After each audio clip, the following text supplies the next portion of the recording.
রক্ত দিয়ে অর্জিত গণ অভ্যুত্থান, 24-এর গণ অভ্যুত্থান, আতিক গাজীর হাতের বিনিময়ে অর্জিত গণ অভ্যুত্থান, 24-এর গণ অভ্যুত্থান, আমার ভাইদের চোখের বিনিময়ে অর্জিত গণ অভ্যুত্থান। এই 24-এর গণ অভ্যুত্থান আমার হাজারো ভাইয়ের শহীদের রক্তের বিনিময়ে অর্জিত গণ অভ্যুত্থান। আমরা এই গণ অভ্যুত্থানের প্রক্লেমেশন দিতে চেয়েছি, আমরা ঘোষণাপত্র দিতে চেয়েছি, আমরা বলেছি, আমরা রাষ্ট্রকে বলেছি যাতে রাষ্ট্রের পক্ষ থেকে যেন আমাদেরকে এখানে সাপোর্ট করা হয়। আমরা রাজনৈতিক দলগুলোর কাছে গিয়েছি, আমরা বলেছি যে হচ্ছে সকলে যেন আমাদের এখানে সমর্থন জানায়, যেন হচ্ছে এই প্রক্লেমেশনকে গ্রহণ করে, কারণ প্রক্লেমেশন একটি ঐতিহাসিক দলিল। এই ঐতিহাসিক দলিলকে অবশ্যই গ্রহণ করতে হবে। এই ঐতিহাসিক দলিলের মধ্য দিয়ে বস্তা পচা রাজনীতির অবসান হবে, কিন্তু সেই ঐতিহাসিক দলিল যাতে আমরা উপস্থাপন করতে না পারি, যাতে আমরা উপস্থাপন না করি, সেই ক্ষেত্রে বিভিন্ন ধরনের বাধার সৃষ্টি করা হয়েছিল। তবে আমাদের প্রাথমিক বিজয়, আমরা প্রাথমিকভাবে বিজয় লাভ করি যে সরকার আমাদের এই প্রক্লেমেশনের ব্যাপারে হ্যাঁ বাচক কথা বলেছে, সরকার আমাদের এই প্রক্লেমেশনের ব্যাপারে সম্মতি দিয়েছে। আমরা বৈষম্যবিরোধী ছাত্র আন্দোলনের বিপ্লবী ছাত্র জনতা আমরা সিদ্ধান্ত নিয়েছি, আমরা অবশ্যই আমরা শহীদ মিনারে আমরা একত্রিত হব।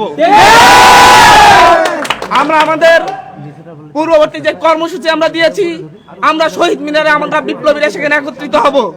আমাদের সরকারের পক্ষ থেকে প্রক্লেমেশন আসবে, কিন্তু তাই বলে আমাদের একত্রিত হওয়া বন্ধ হয়ে যাবে না।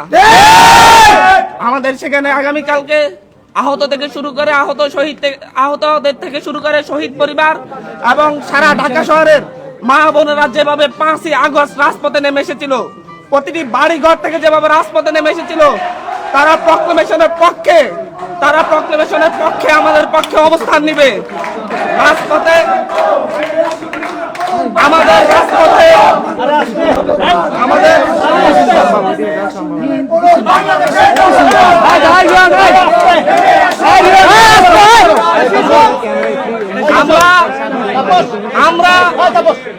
আমরা সারা ঢাকা শহরের মানুষকে বলবো, এই প্রক্লেমেশনের বিরুদ্ধে দেশি বিদেশি যে ষড়যন্ত্র হয়েছে, সেই ষড়যন্ত্রের বিরুদ্ধে সরকার একটি ব্রেক মেরে দিয়েছে।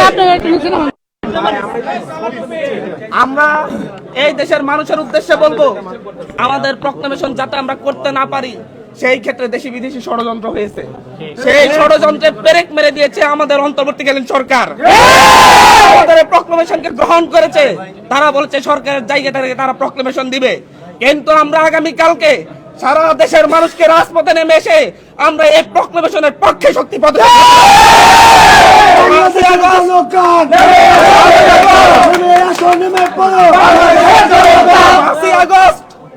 পাঁচই আগস্ট ঢাকা শহরের প্রতিটি বাড়িঘর থেকে মানুষ নেমে এসে এদেশের গণ অভ্যুত্থানের পক্ষে শপথ নিয়েছিল। এদেশের গণ অভ্যুত্থানে এদেশের ফ্যাসিস্ট হাসিনার বিরুদ্ধে মানুষ রাজপথে নেমে এসেছিল।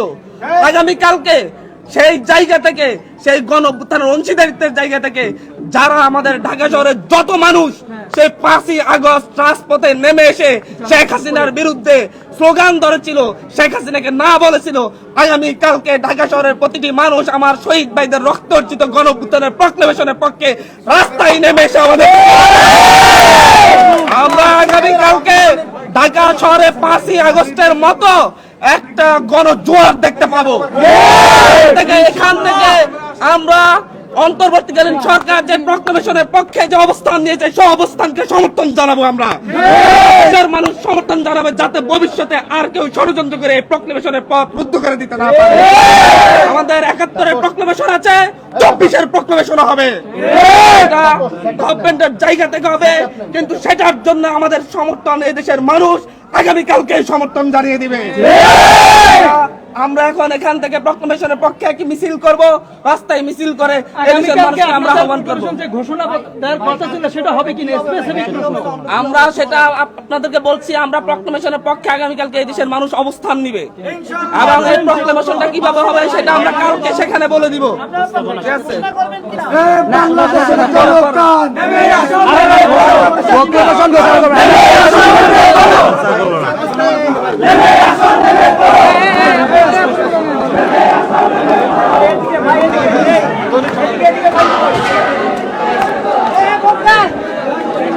দর্শক, এই মুহূর্তে কিন্তু সমন্বয়ক যেমনটা জানিয়েছে যে আগামীকালকে তাদের যে কর্মসূচি, সেই কর্মসূচি চলবে, তবে তাদের যে ঘোষণাপত্র সেটি তারা ঘোষণা করবে না। সরকারের পক্ষ থেকে যেহেতু এই ঘোষণাটি করার বিষয়ে জানিয়েছে, সেই ঘোষণাটি করার জন্য তারা কিন্তু আগামীকালকে অবস্থান কর্মসূচি, তাদের যে অবস্থান সেই অবস্থান তারা পালন করবে। এই মুহূর্তে তারা বলছে যে তারা একটি মিছিল বের করবে। বাংলা মোটর তাদের যে বৈষম্য বিরোধী ছাত্র আন্দোলনের যে কেন্দ্রীয় কার্যালয়, সেই কেন্দ্রীয় কার্যালয়ের সামনে থেকে তারা একটি মিছিল এই মুহূর্তে বের করার কথা রয়েছে।